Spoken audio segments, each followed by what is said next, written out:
I've got the very latest electric SUVs and they're the longest range versions of each model, and I'm going to be driving them up north to see how far they can go on a single charge and see how close they get to their manufacturer's claimed range. I'll also be seeing what exactly happens when they run out of electricity. Do they suddenly just like conk out, or can you carry on driving for ages when they say they're actually empty? Who knows? Anyway, I'm Matt Watson and you're watching Carwow.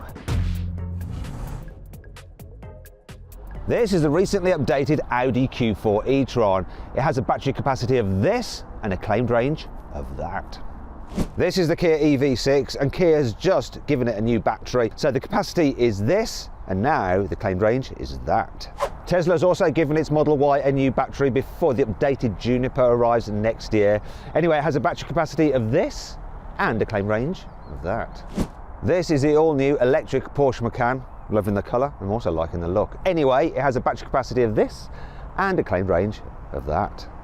This rather weird rear windowless car can only be the Polestar 4.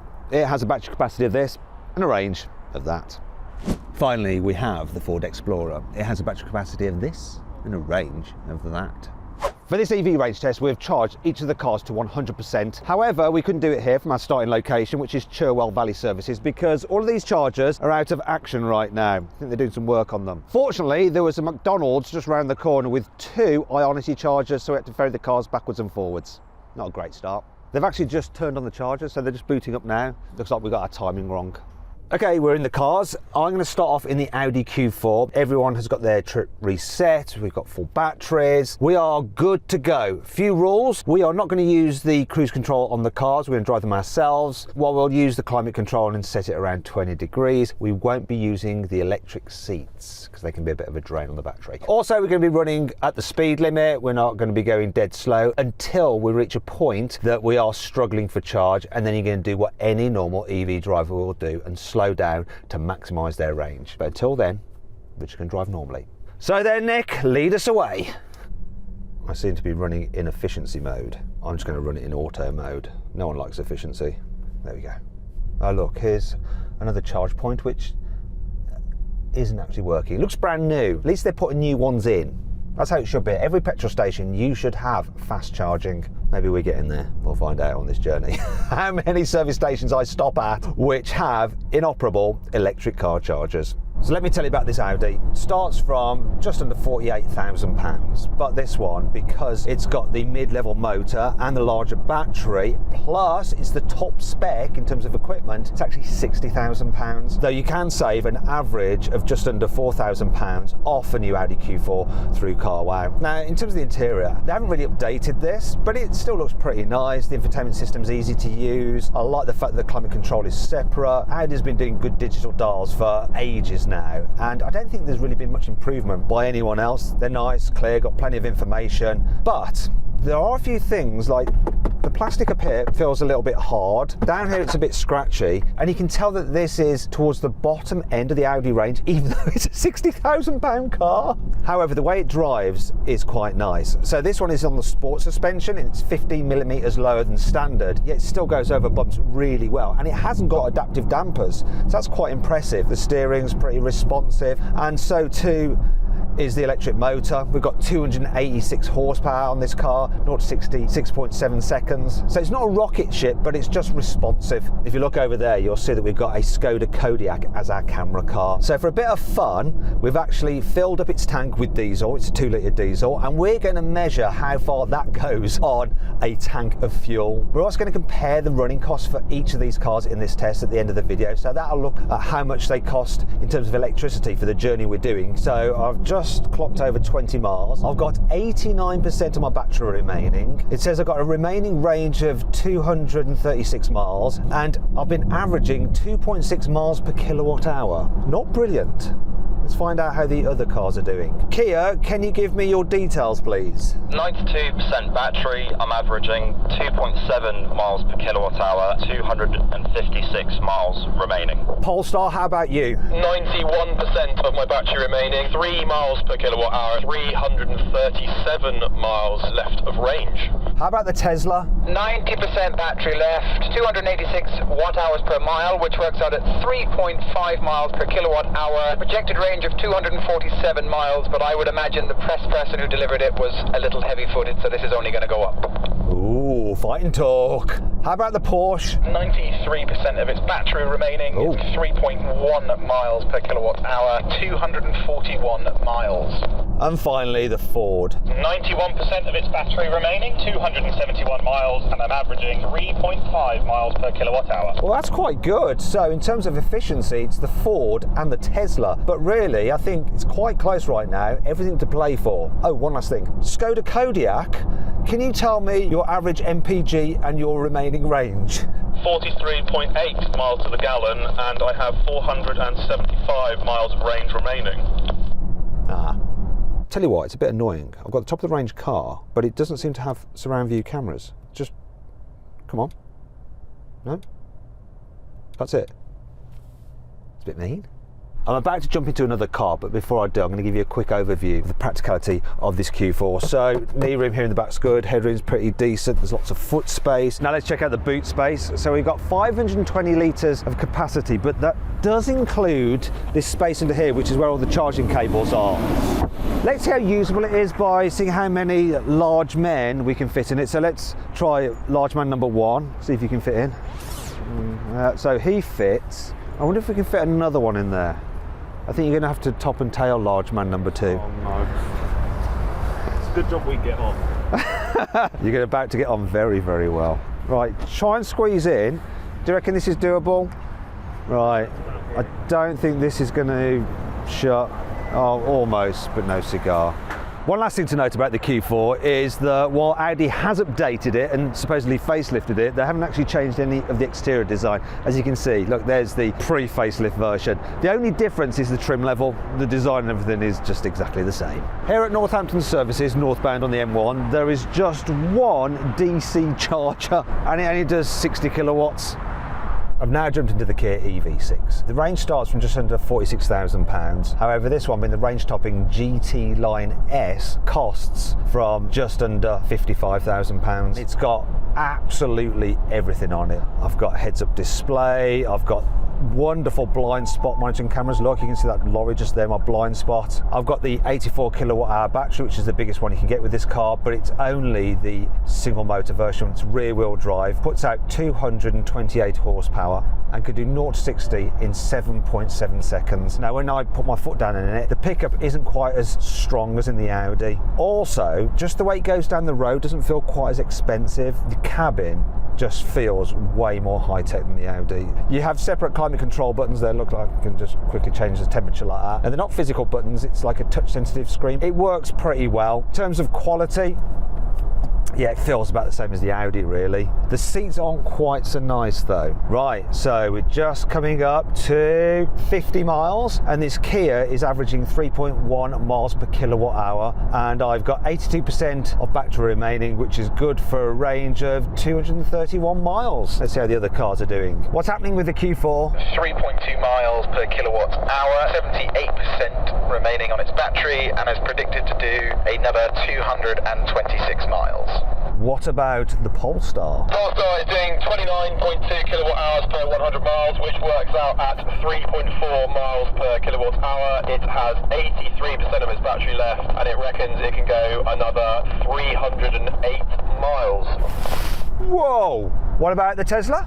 222 watt hours per mile. That works out at 4.5 miles per kilowatt hour. Battery of 80%, and unfortunately my range has gone up to 276 miles and climbing. I think Sam wants to check out early. And next, the Porsche. 3.5 miles per kilowatt hour, 86% battery, and my range is 224 miles. Seems odd. And finally, the Ford. 3.9 miles per kilowatt hour. I have 82% of my battery remaining, and that gives me 249 miles. So it appears that the Polestar is going to go the furthest. That's for now, though. Unlike the Audi, look, full 360-degree cameras. Just going to do a quick practicality check. There's loads of knee room, plenty of foot space as well. You can even like recline the seat backs. Headroom, not quite as good as in the Audi, but there's not much in it. Let's check out the boot. We've got some storage under here. The boot capacity, including that storage under there, is 490 litres. We've got a retractable load cover, which could come in handy for our man test. So men, climb in the boot. This might be better than the Audi. Go on. Right. They're in. They are in! That's impressive. Right, I want to show you something. Not only can we fit the guys in the boot, there is room in the front boot. Actually, do you reckon my bottom can fit in there? Let's find out. So, yeah, look, I can just about squeeze in here. I don't know if I can squeeze out. Can you help me out? I'm literally stuck. Let's get the boys at the boot as well. Are you all right? Sorry. There were 2 DC chargers here at Leicester Forest East service station, but they're out of action. In fact, about 3 or 4 months ago when we did another range test, they're out of action then. To be fair, these chargers have now been removed from ZapMap, but they haven't bothered to fit any other new ones in the meantime. Brilliant. I've now jumped into the Ford Explorer, and there's something a bit familiar about this car. This switchgear here reminds me of a Volkswagen. That's because this car underneath its skin is basically a Volkswagen ID4, which actually means that underneath its skin it's pretty much identical to the Audi Q4 I've already driven. So it has the same 77 kilowatt hour battery, it has the same 286 horsepower rear drive motor. In this car though, it's good for 0 to 60 according to Ford of 6.4 seconds, and it feels pretty nippy, nippier than the Kia, but about the same as the Audi. In fact, the whole driving experience is very similar to the Audi. The Ford Explorer starts from just under £40,000. This one I have here is just under £50,000, though you can save an average of £3,000 off one through Carwow. The car I've got is actually in the lowest spec trim, although it's not low spec in any way, shape or form. Got loads of tech on it, including a heads-up display. Got this huge infotainment screen, which I actually prefer to the one in the Audi, apart from the fact that you don't have physical climate control buttons. And look, gimmick oh gimmick,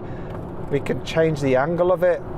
In terms of everything else to do with the car, quality of the materials is quite similar to the Kia really, and the Audi. It doesn't feel £10,000 less good than the Audi. Okay, here we are back in some roadworks, and we've just clocked over 75 miles, and this car is averaging 3.9 miles per kilowatt hour. I have 73% of my battery left, which the car says is good for 224 miles. So Kia, what are you doing?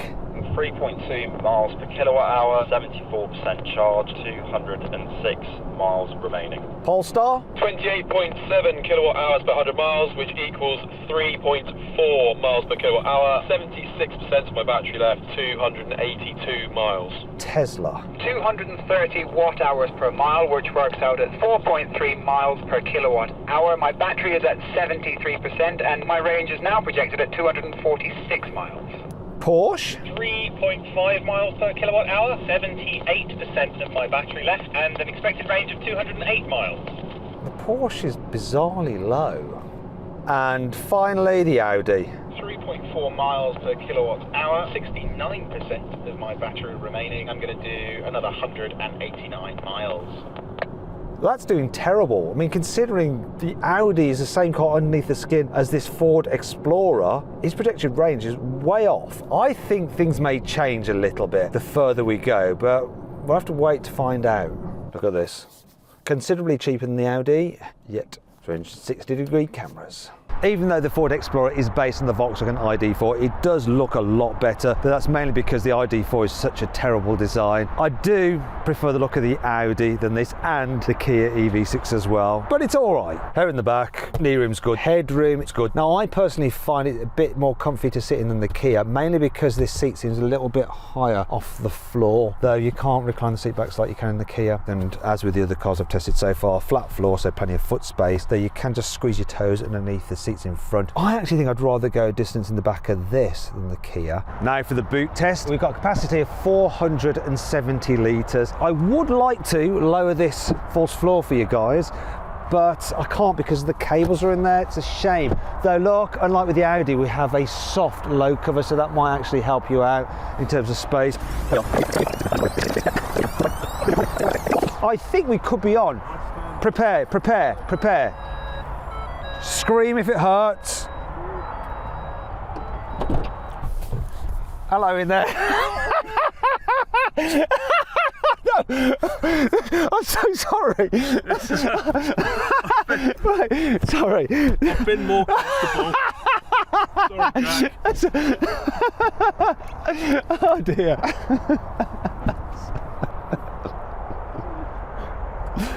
Oh, sorry. But this was a saving grace, wasn't it? Yeah, that was bad. Are you all right? Yeah, I'm fine. Here at Trial Services, we have 1, 2, 3 DC fast chargers. Though I say fast, they are in fact just 50 kilowatts. And there are 1 CHAdeMO and 2 real slow chargers over there as well. I've now jumped into the Polestar 4. The Polestar range is a bit confusing. Range starts with the Polestar 2. At the top of the range is the Polestar 3, and this Polestar 4 sits somewhere in the middle. Makes no sense. The starting price of the Polestar 4 is just under £60,000. Now this one is actually about £64,000. It's the entry-level car. It's just got some extra bits and pieces on it, like 21-inch alloy wheels and this interior knit, which is quite nice. Now, in terms of equipment, it comes fully loaded. So we've got things like heads-up display, we've got this amazingly huge infotainment system that runs Android, so you don't really need to tether your phone to it. You can just use that system, unless of course you've got an iPhone. Can you actually do Apple CarPlay on it? Yes. Yes, you can, apparently, so don't worry about that. It's a bit annoying that you have to do the climate through the screen, but it's got this panel down here with all the key climate buttons on it, but if you want to do the fan speed, you do have to toggle into that. In terms of the interior design, by far and away, this is the nicest car to sit in. In terms of the drive, yeah, it feels pretty sophisticated and expensive, right up there with the Audi in terms of comfort and noise levels. Pretty much the same money as the Audi. Why would you have the Audi over this? We've got a bigger battery, 94 kilowatt hours. We've got similar power, once again, single motor, driving the back wheels, 272 horsepower, 0 to 60, 7.1 seconds, and it feels pretty much as responsive as the Audi. Look, we're going to tick over to 100 miles. There we go. This car is averaging 29 kilowatt hours per 100 miles, which works out to about 3.4 miles per kilowatt hour. I have 68% of the battery remaining, and that gives me a remaining range of 254 miles. Let's find out how the other cars are doing. So, Kia, what are your numbers? 3.3 miles per kilowatt hour, 65%, 180 miles range left. Audi, how about you? 3.4 miles per kilowatt hour, 60% of my battery remaining, 174 miles. Worse so far. Porsche? 3.5 miles per kilowatt hour, I have 71% of my battery left, 188 miles. It's not great either, but I think it's going to go further than that. Tesla? 4.3 miles per kilowatt hour, I am at 64%, and wonderfully I'm down to 219 miles. And finally the Ford. 3.9 miles per kilowatt hour, 64% of my battery left, 195 miles. What's the Skoda doing? 46.9 miles to the gallon, 450 miles remaining. I want to see if the Skoda can go all the way to where these run out and all the way back to the services we started from, all on one tank. Oh yeah, this one has all the kit. Once again, 360-degree view camera, but better definition and bigger than anything else I've driven so far. This is nice. This Polestar is by far and away the best looking. I can even forgive its slightly funky rear end. Here in the back, knee room is really good. Headroom, that's fairly decent. I do like the fact that you get this full length glass roof. One slight issue I have is that while the floor is completely flat with a decent amount of foot space, these seats are very close to the floor because of all the batteries underneath there. So there's not so much under thigh support, and you can't really slide your feet underneath the chair in front. Though this seat base is quite deep, so you can sort of go a little bit side saddle, and if you want to get a bit more comfy, look at this. If I press this button here and the one on the other side, I can recline the seat backs. I mean, it really does feel quite luxurious in here. Now let's check out the boot. We have 526 litres of space, pretty big, and you've got underfloor storage here and a big bin there for your cables, which means that, oh, if I push that, look, I can lower this down to give more room for you guys. So go on, Jack. I think this is going to work. Come on, Jamie, come on. Look, I'm not going to touch it. Oh, I wonder if that cover's going to just... Yes! It did it! Hey! Right, you guys stay there, because I've got to show you something else, because they thought about this, Polestar have. Unlike with cars from the VW group, look, we have a little bit of storage under here. No, my arse is not fitting in there. No, that's as good as it gets. I think I better release the guys, see how they're doing. Let's have a look. Aye. What's that like? More comfortable than the Ford? I've got a question for you. What happens if Jack farts? I file a complaint with HR. That's if you're still alive. Well, we've finally found a service station with some decent DC electric chargers, and these are fast chargers. There are 6 of them here, and they can do up to 180 kilowatts. There's 3 other DC chargers over there, but they're only 40 kilowatts, but there's plenty, well, it appears to be plenty for the amount of electric cars here anyway. Now, while I do think it's a bit of a pain that everything with the Tesla has to pretty much be done through this screen, at least they do lean into that and make full benefit of the fact that there's no real buttons elsewhere in the car. It's just a nice, clean, open space, and people do complain about the quality of Teslas, but actually I don't think it feels bad.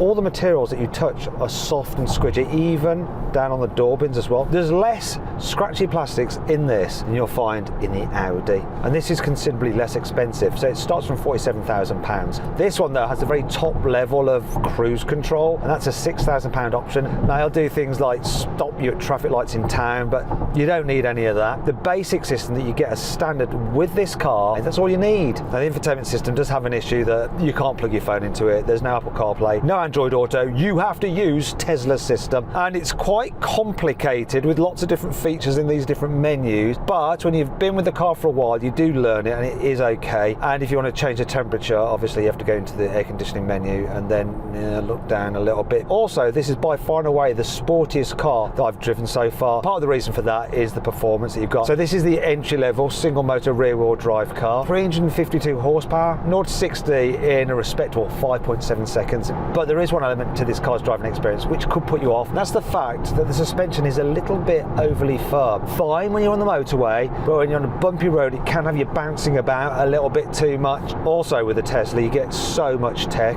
so like with the Kia, look, put on the indicator and you get that blind spot, but with the Kia you have to go for the top spec car, whereas with the Tesla, standard.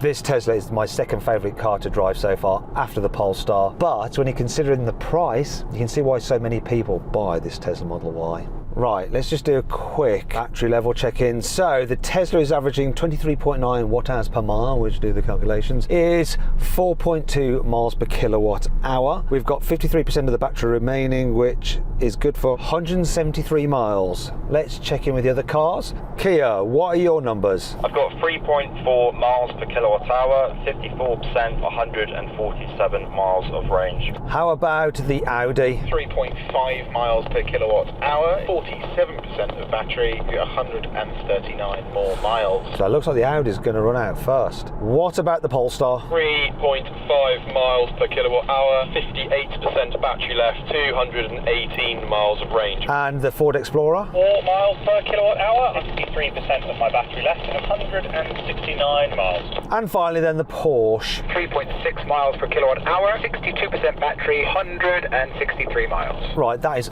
utterly wrong. Obviously, if you do the maths on its energy consumption and the remaining battery, the size of its battery, it should go much further than that. I think I know the problem with the Porsche. That will have been driven by journalists and they've just been hooning it around. So their energy consumption would have been awful, and it's still calculating the range based on that historic data. We'll find out exactly what happens a little later on. And now look at this. We don't have surround view cameras, but we do have these extra little views here, and that does help as well.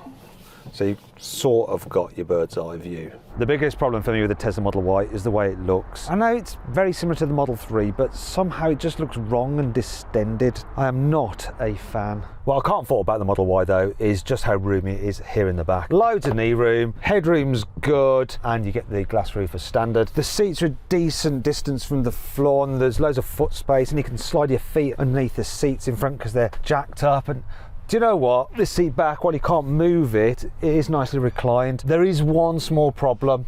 This bit here. It's actually fine for how I sit normally, but if you want to put your head back, and if you're tall, you are going to hit your head on that part there, but it is the most practical car here so far, and that extends to the boot as well.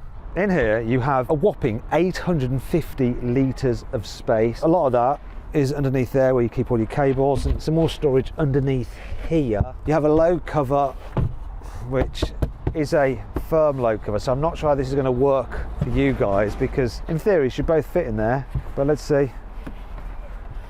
And I'll deal with this for you. There we go. Get yourself comfy. Oh, you're going to do it, no problem. It's good. Look, and do you know what? This is no problem at all. See if it can shut unassisted. What's your bottom? Oh, there we go. Just a little bit of assistance. So before we let them out, there really is a good amount of space here underneath the bonnet. Look at this. Massive.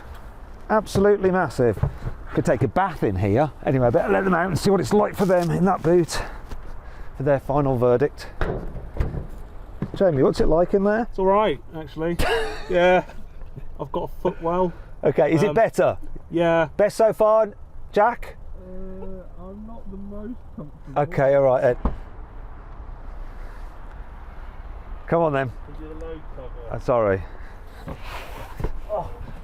Right, thank you very much. Finally, we've come to a service station with a decent amount of electric chargers. So we're at Ferry Bridge near Wakefield. We have 12 fast chargers, so these go up to 350 kilowatts, which is pretty impressive. You've also got a whole bunch of Tesla superchargers over there, and if everything else is full, there are some emergency 50 kilowatt chargers over there, but if you can get a space here, you're going to take it. The Macan is definitely my favorite looking of these electric cars. The front end is really cool. I love this blue paint scheme, and the fact you get blue elements in the headlights, definitely the best looking out of all of them, followed by the Polestar. Here in the back, knee room is all right. Headroom with this panoramic glass roof, which obviously is an optional extra, is all right, but I think for people over 6'4", it might get a little bit snug in terms of headroom. The seat backs are quite upright.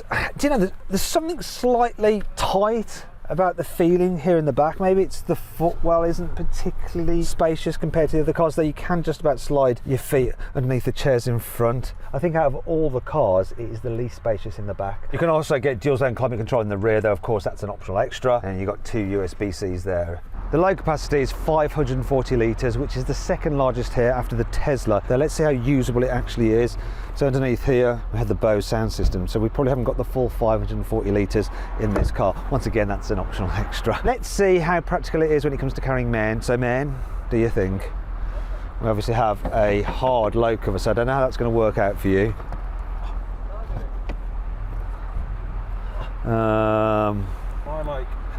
No. Are you ready? Should we give it a go? I might give it some assistance. It's going to need it because your bottom's like poking out. No. Even with me doing that, it's not happening, is it? No. You've had a lucky escape. Let me go check out the front boot, because there is one on this car. Whoa! Almost chinned me. Actually, it's a decent amount of space. Look, you can see you got the cable in there. Can I? Yes, look, I can fit in here with my snake-like hips. As you can see, this is a left-hand drive car because it's come over from Germany. We haven't got them in the UK just yet. But boy, if you spec this up like for like with the UK car and the configurator, £94,000 this car. Reason being, it's got over £25,000 worth of option. The entry-level price of the car, like basic, is £68,000. It's more expensive than the Polestar, and that's without any kit on it. If you want the heads-up display, which is lovely, and it can even like show you if you're starting to weave out of your lane, you have to pay extra for that. If you want this particular steering wheel, that's an extra. If you want all this kind of LED lighting, that's extra. If you want this lovely headlining, that's extra. If you want that extra screen there, that's extra. And of course, you're paying for that Porsche tax as well, just for the Porsche badge. All that said, it does feel lovely. However, the entry-level car gets a 340 horsepower rear drive motor, which gives you 360 horsepower when you launch it, and that's why it's the quickest from 0 to 60. It's 0 to 60 in 5.4 seconds, and it does feel pretty responsive. It also feels the most responsive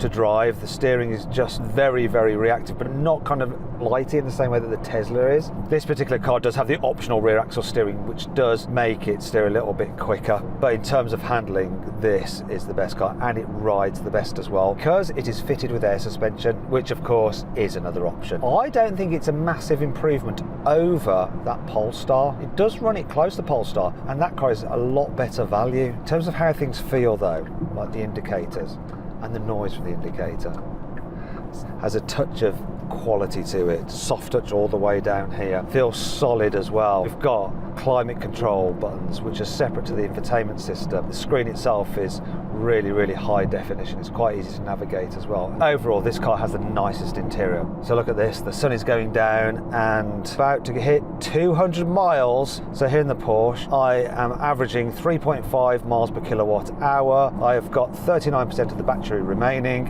and the car is telling me I've got 102 miles of range left. So I think it's a little bit more. Let's check out the other cars. Audi. I am doing 3.5 miles per kilowatt hour, 22% of my battery remaining, further 64 miles. How about the Kia? 3.3 miles per kilowatt hour, 29% battery, another 78 miles.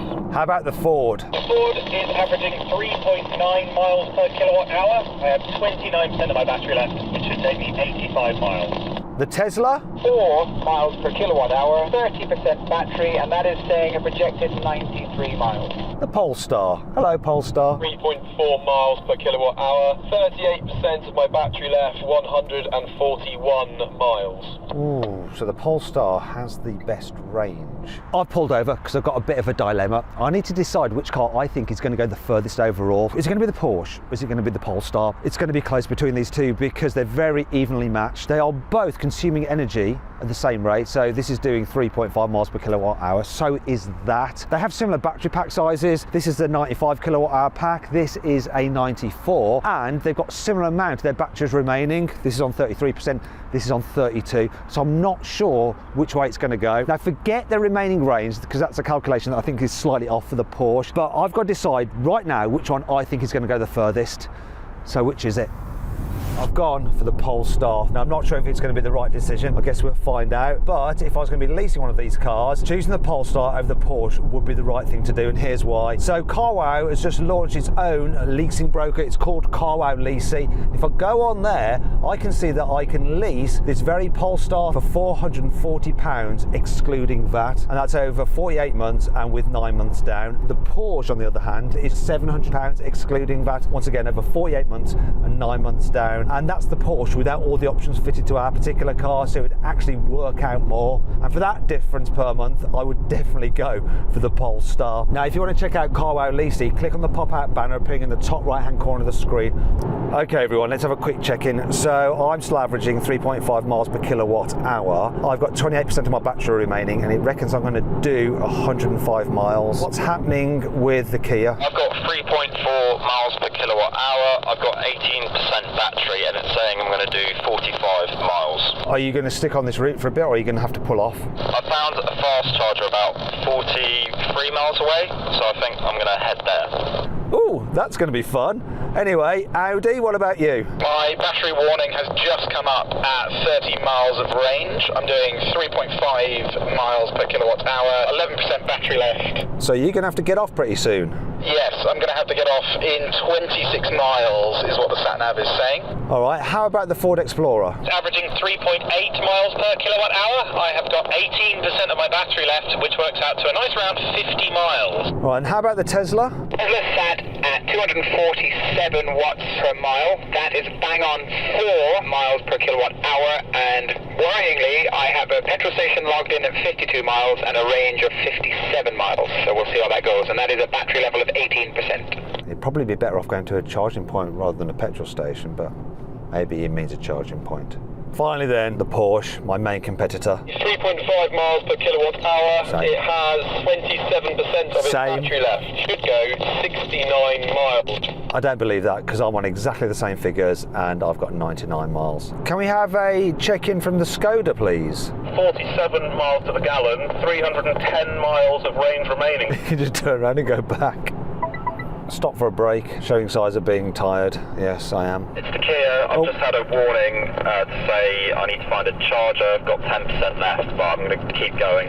That's the spirit. I've got plenty of charge remaining, 22%. Hey guys, it's the Tesla here. I'm at 11% battery. I had my first warning, high energy consumption. Use navigation to estimate battery level and ensure arrival.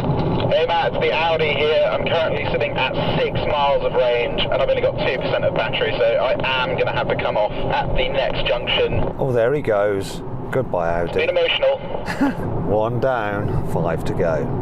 Oh, wait a minute. I've just had a sign flash up that says battery level low and my battery meter's gone to an orange colour. 19% remaining, 72 miles of range. Now we are actually in a 60, so this reduced speed may help it. How's the Kia doing? The charger I was planning to go to is about 12 miles away, and I've got 11 miles of range and 4% battery, so I think I might need to find another charger. I've had a new warning in the Ford. The sat-nav is flashing up. You can only reach 1 charging station with your current charge level. Do you want to charge there? Oh, yeah. News from the Porsche. Please check range. So I checked the range and it says 40 miles. I do not know what else to do. So I've got 17% as well, but mine's saying 64 miles. It's 67 miles to a fast charger, so I'm 3 miles short. Kia, I'm just going to pass you so you can go slower if you need to, just so you can try and crawl to that charging station. Doing 50's definitely helped. It's saying 6.5 miles away and I've got 6 miles range, so Come on. I might need to go a bit slower than that. Come on, you can do it, Kia.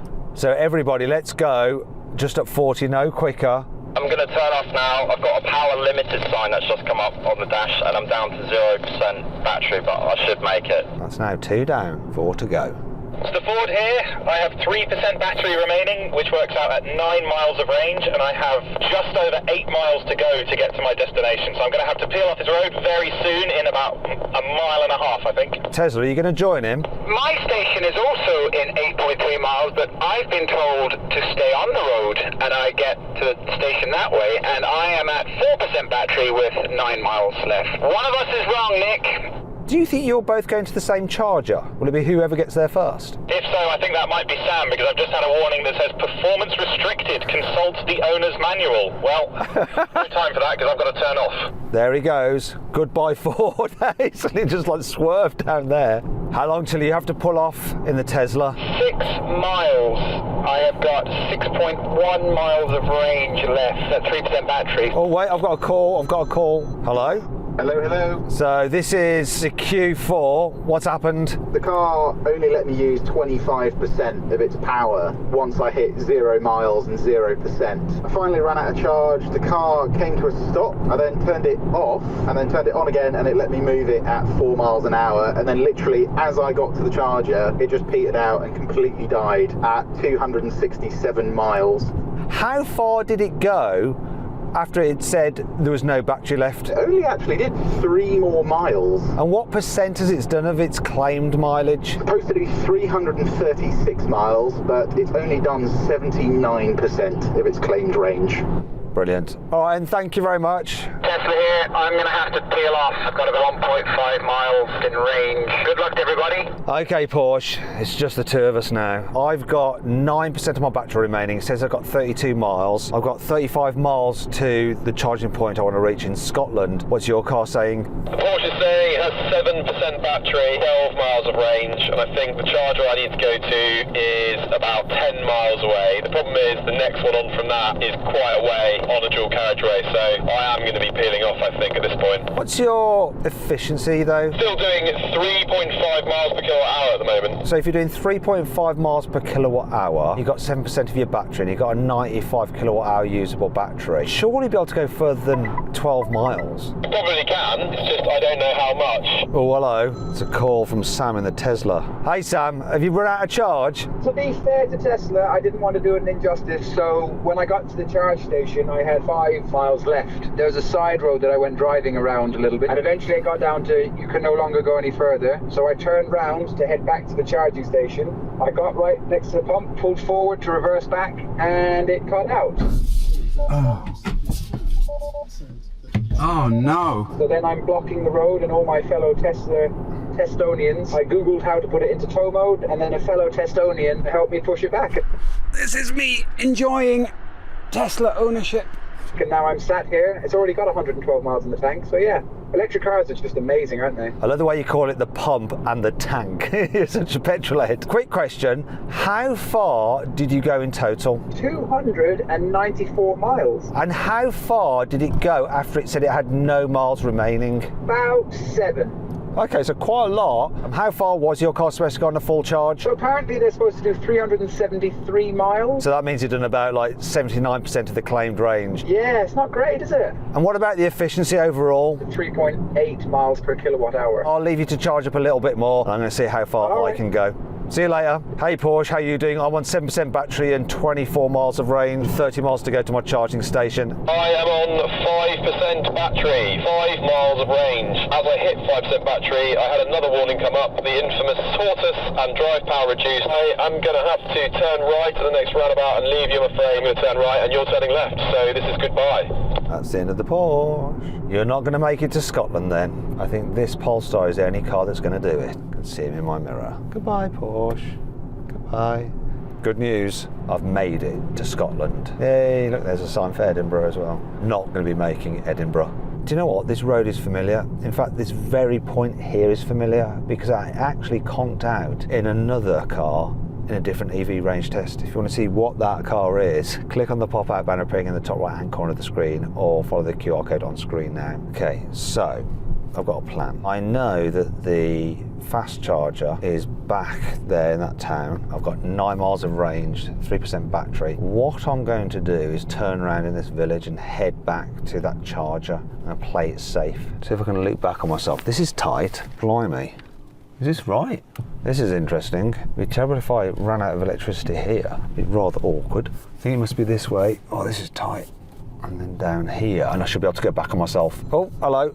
Phone call. Hey Matt, it's James and Ikea. I've finally ran out of charge. Pulled off the A1 with about 0% battery. I made it to the charger and then I probably drove around for like another 10 miles. Limited to 20 miles an hour for a bit. And then it wouldn't go any faster than 5. So I was literally reversing in and out of the charging spot before it eventually conked out, yeah. So it just conked out, stopped driving the car, but you could roll it? Yeah. How many miles did you do in total? I did 280 exactly. Less than the Tesla, but more than the Audi. Now, what was it supposed to do? The Kia was supposed to do 347 miles, which is about 81%. I averaged about 3.4 miles per kilowatt hour across the whole trip. So not too bad, but not brilliant either. Anyway, I'm going to keep going. I've got 2% battery and 6 miles of range left. All right, cheers, mate. Bye. Oh, look, another phone call. Hello, it's Rory in the Porsche. We have finally come to a stop. Got a bit bored driving around the slow roads, so I ventured back onto the A1, where there was sort of a half a mile stretch before you could turn back on yourself. It was getting slower and slower. It could barely get up to sort of 40 miles an hour. And luckily, just as I was coming on the back stretch back into town, I got a massive red warning saying only manoeuvring was possible. And as I rolled into the McDonald's with the chargers, it couldn't get up the hill, and then I was just stuck on the hill. However, put my hazards on, turned the car off, turned it back on again, found some power, and I just managed to creep down into the car park. It then conked out again. I switched it off, on again, and then it just had enough power to roll itself into the bay. But I've tried moving it again now and it won't go. But I'm actually at the charger and the charger reaches, so it's happy days for me. But yeah, it's a bit of an interesting one. Oh, well done. So how many miles have you done in total?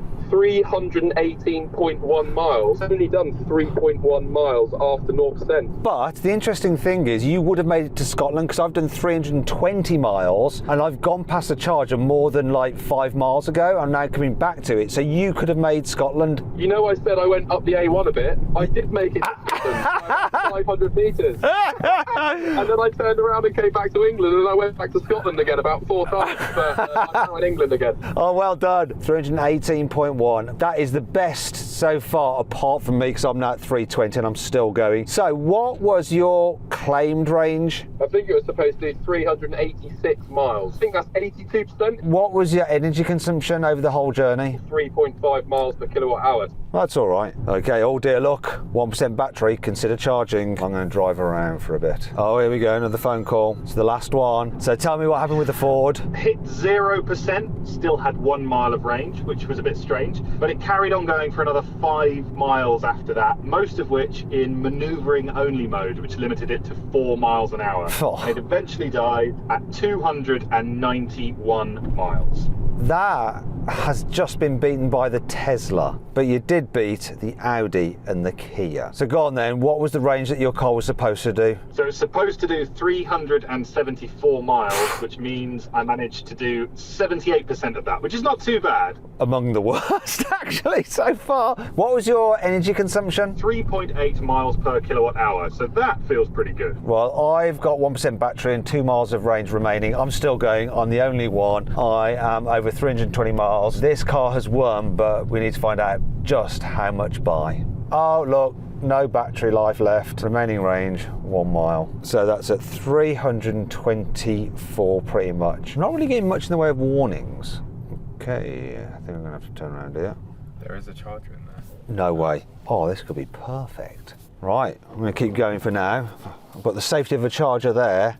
Let's see how much further I can go. Come on, car. Oh, going slightly uphill now. And it's struggling. I'm hoping to slingshot around this roundabout and get back on this road again, because I think this is my last bit of driving. Go on, bus. Do not pull out, bus. Do not pull out, bus. You definitely pulled out. Ah, come on! Oh, I got dirted by the bus. We're going to do 330 miles. We're at 328. Oh, I don't know if I'm going to get back up this hill. Can't go over 16 miles per hour up here. I think we're definitely going to make 330. Maybe we can make 332, because that means I'd only be 40 miles shy of the claimed range for this car, which is 372 miles.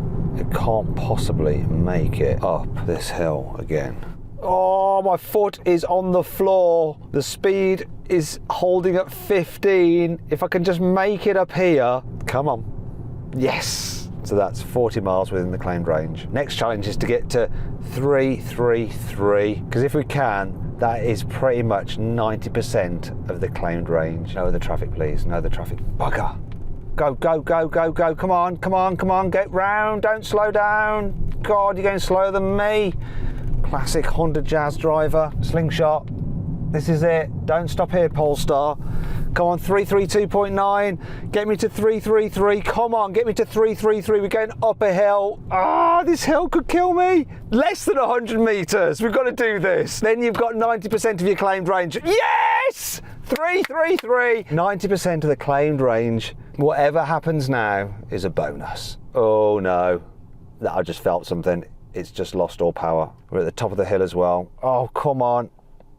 Oh, there we go. It is game over. The car has stopped. It's rolling back a bit. 333.1. We've got 28.1 kilowatt per 100 miles, so that is 3.5 miles per kilowatt hour. We have done 90% of the claimed range. I think it's the clear winner in terms of range. I think it's the clear winner as well in terms of what you're getting for your money. Now we just need rescuing. The good news is it does actually roll, so it can be pushed. We're not going to push it though. The RAC have a fleet of vans which are equipped with AC charging, and they can charge up to 4 kilowatts. So we'll get some juice into this battery and I'll be able to drive it down to that charger down there. So we charged up using the RAC for about 10 minutes. We've now got 1 mile of range, even though it's saying battery 0%. We should be good to go, I think. Wait, are we actually good to go?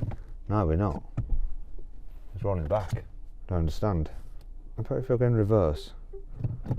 No, it's not got any power. That doesn't make any sense. Right, let's keep charging. Clearly, I hadn't left it on charge for long enough, so after a few more minutes plugged into the RAC van, the Polestar was able to drive to a nearby charge point. But how did its performance compare to all the other cars in this test? Well, the Polestar won. It did 333 miles, which is 90% of its claimed range, and achieved 3.5 miles per kilowatt hour. Next was the Porsche, which did 318 miles. That's 82% of its claimed range. It also returned 3.5 miles per kilowatt hour. In third place was the Tesla, which did 294 miles. That's 79% of of its claimed range. It managed 3.8 miles per kilowatt hour. The Ford did 291 miles, which is 78% of its claimed range, and it achieved 3.8 miles per kilowatt hour. Meanwhile, the Kia did 280 miles, that's 81% of its claimed range, and it did 3.4 miles per kilowatt hour. Last was the Audi. It did 268 miles, which is 79% of its claimed range, and it managed 3.5 miles per kilowatt hour. But I haven't mentioned the Skoda camera car, and that brings us onto costs. The Kodiaq still had 205 miles of range remaining in its tank when the Polestar ran out of battery, and its average economy was 47.2 miles per gallon. But this doesn't give you the full picture, because obviously we drove to Scotland, but we also needed to drive back. And when you calculate the full round trip, the Skoda used £92 in diesel to drive from a start point to where the Polestar stopped, and then back again. And it only needed to refuel once on the way back. Meanwhile, the Polestar actually needed to be recharged twice during the same round trip. But the cost of all the electricity it used, amazingly, came to the same £92. However, the Polestar's initial charge was done using a home charger, which works out a lot cheaper than using public fast chargers. Had we used DC fast charging for the outward leg as well as the return leg with the Polestar, the overall cost would have actually come to £140, which is almost £50 more than with the Skoda. Anyway, I hope you enjoyed the video. If you did, give it a like. If you want to watch some other videos, click on the windows, click on the Carwow logo for a special surprise, and don't forget to subscribe to this channel. Thanks for watching.